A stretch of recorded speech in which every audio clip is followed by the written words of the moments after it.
truth is, I love good food and lots of it at any time. But I know too that at the end of a long day, cooking can seem just like another exhausting chore. So what we need is a sort of simple food you can face cooking on those days when you just have to hit that kitchen running.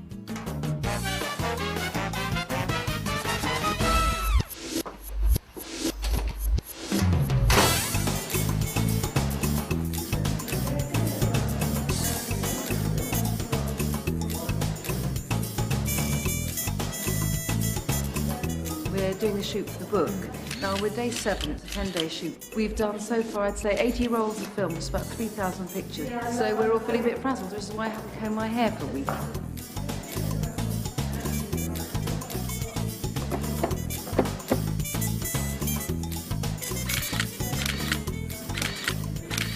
Mozzarella and carrozza is the ultimate TV dinner. It's quick to make, you eat it with your hands, and the really useful thing is the few ingredients you do need, you can just pop out in your lunch hour and buy. Milk. Now, all you do is make sandwiches with this very nice Italian bread, as you can see. I mean, I'm sure the Italians don't use plastic bread, but it works very well. Crusts off. This makes a great sort of quick tea for children when they come back from school, because it doesn't take long to make and they love it. It's like, I suppose, pizza sandwich. You could put some tomato in, I suppose. Just going to put the oil in the pan now because these don't take long to make. Jackson Pollock with the oil here. Now, just use ordinary mozzarella. You don't need to get that expensive buffalo mozzarella because, if anything, the point about this sandwich is you don't want it too milky and liquid, and you want this to be melting and gooey, but you don't want it actually to make the bread too damp inside. OK, slice this. Doesn't matter how you slice it because you're only making sandwiches. Quite small pieces is good, it helps the stringiness. The rather good thing about this bread is that because it's so pappy, you can kind of wodge them sealed shut at the outside, a bit of kind of like papier-mâché work. You know, these are not meant to be perfect 1980s specimens. They're just, it's just kind of quick food on the run. Right, milk first. Flour, doesn't really matter, I mean, how much. I use 3 spoons, but I mean, it's just to dredge them in. And egg. Now this is my favourite little implement. It's cheap, it's called a magic whisk or a magic whisk, whatever. It's from France. And it takes lump out of any sauce, and it's very good just for whisking up eggs or anything. Bit of pepper and salt just for seasoning. Because mozzarella actually is quite bland. I mean, that's what's nice about it in a way. Which is why also I think this is wonderful with chilli, either in it or like Tabasco dripped on top afterwards. Now I'll just kind of show the sandwich to the milk because this bread is really absorbent and you don't want a kind of liquid sludge. In the flour, in the egg, and in the pan. OK, I'm going to carry on with these ones. I first had mozzarella and carrozza when I was chambermaid in Italy. What it means, I surmised, was mozzarella in a carriage. This doesn't tell you a great deal, but I suppose it just means that it's contained. Now these just need to be fried until they're golden on the outside, and so they'll be golden and slightly crispy. I mean, not crunchy, but slightly crispy on the outside, and then really gooey and melting in the middle. So I turn, you can see where I haven't sealed the bread brilliantly. Some of the cheese oozing out, which is great. OK, ready?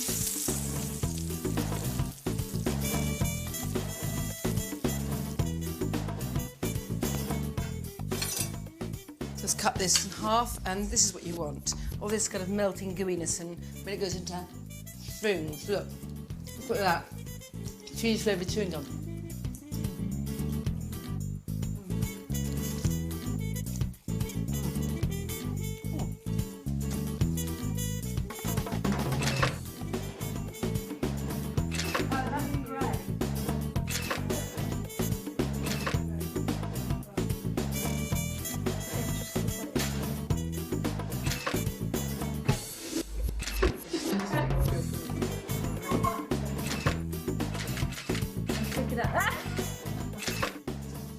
I might often need to cook on the run, but I still want something really substantial, kind of supper eaten with a knife and fork. This is chicken chorizo and cannellini beans with a bit of kale.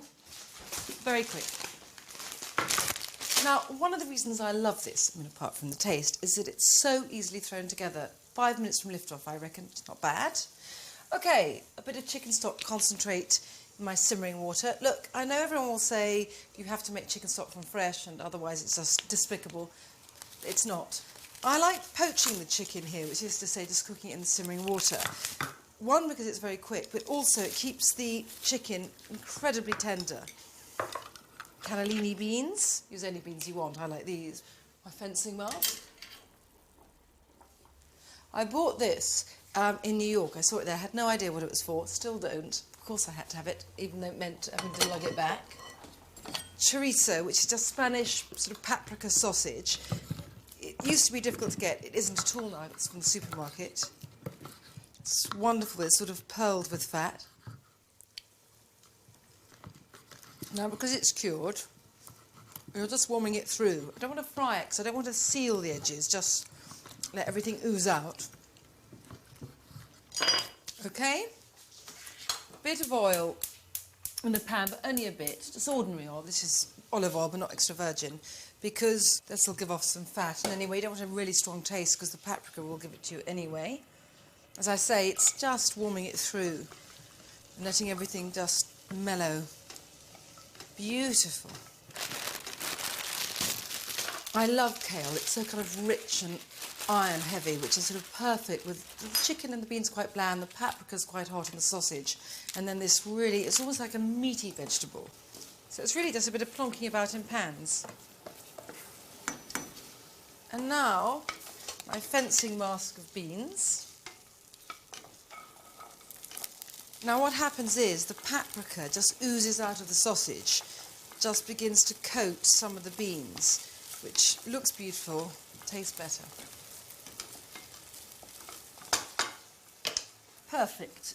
Now if I can find put my cupboards in such a mess. Right. So that's the first bit. Beautiful. See how useful this fencing mask is. Luckily I have asbestos hands.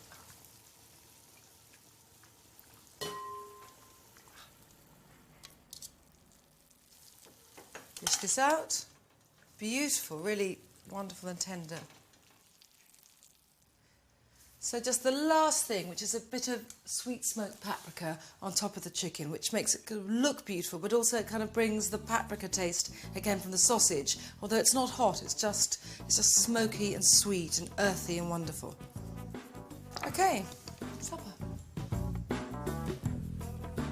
On a working day, you don't necessarily have time to shop for your supper, so it makes sense to keep things in store so you can get yourself something to eat quickly. One of my favourite puddings is vanilla ice cream with toasted pine nuts and warm honey. Now, just cook these in a dry pan, warm this in the microwave, pour them over the ice cream, and it's fabulous. My real larder standby is this marsala, which is fortified wine, and you just slosh it into any pan of meat or fish you're cooking, and you've got an instant sort of bubbling up gravy. Pasta, obviously, you know, a quick working day supper. Linguine, my favourite, and what I love this with is with garlic infused olive oil and cubes of pancetta. I mean, to be frank, it's hardly a recipe, just 3 ingredients: the pasta, this pancetta, which is this Italian bacon, and some garlic infused olive oil. You can use whatever you want, ordinary olive oil, and chop up some garlic, but this frankly is easier, especially after a long day at the office. Now, what I always do is cut off the rind of the pancetta, simply because if I bung it in the dish with the oil, it will give off all its fat and juices. You can buy just bits of cubes of lardon, with the French equivalent, in supermarkets that's already diced for you. Or else you can just get ordinary bacon and just cut it up. Right. Just smoosh it about a bit with your hands. I like a bit of hands-on work, and the rest isn't. Stick it in the oven. About 15 or 20 minutes should do it. Now, I tend to salt pasta water always at this stage. I mean, it doesn't really matter, obviously, but unsalted water comes to the boil faster than salted water, and I'm not a patient person. Every little helps. Right. I tend to use about the same weight of pasta as pancetta. Half packet. Might just about do me. There again, it might not. And just stir it about so it doesn't stick. Let it come up to the boil. The packet instructions say 11 minutes, so I think, well, I got 10 minutes to forget about everything. The pancetta's in the oven, the linguine's in the water. I'm not needed. So I'm just going to set my alarm. 10 minutes, unwind, and slip into something a little more comfortable.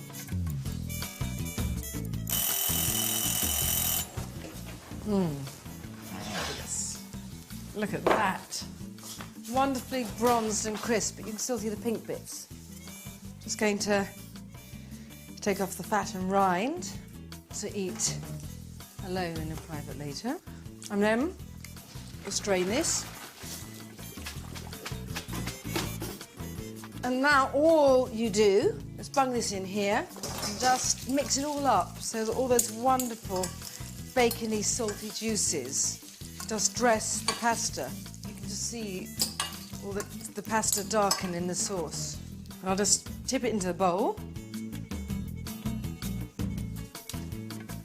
And then, I do think pasta is good. I can't really be bothered with chopping, but you can just scissor it in. And anyway, because the pancetta cubes are quite big, it's quite nice to have quite a sort of rough bit of parsley on top. Let me just have a quick... Oh, bit of pepper. Right, bed, television, food.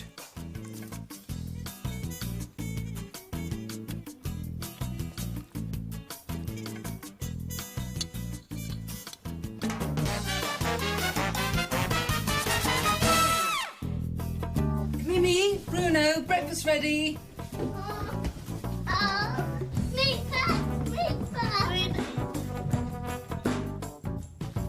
That's enough, Bruno.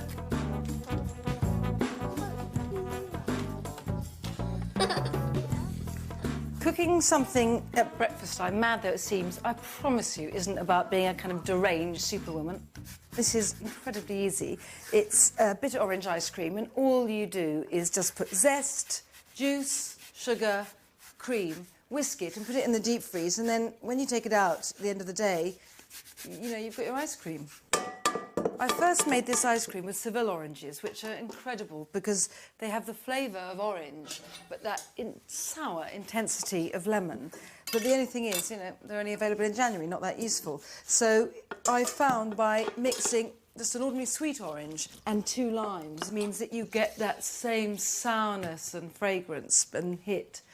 But, you know, you can use lemon. In fact, you could use 3 lemons and make a lemon ice cream. Just whatever you want, whatever you've got.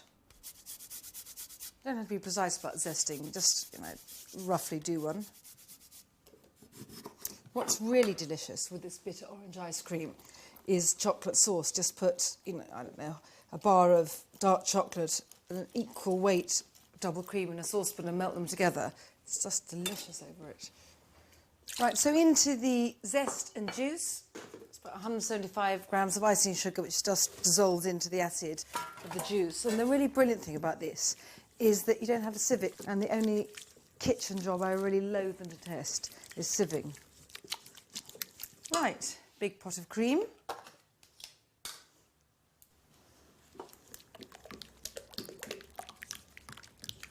Well, that's it, stir it. I mean, I'm going to whisk it in here, but to be frank, you can use just one of those little handheld electric whisks.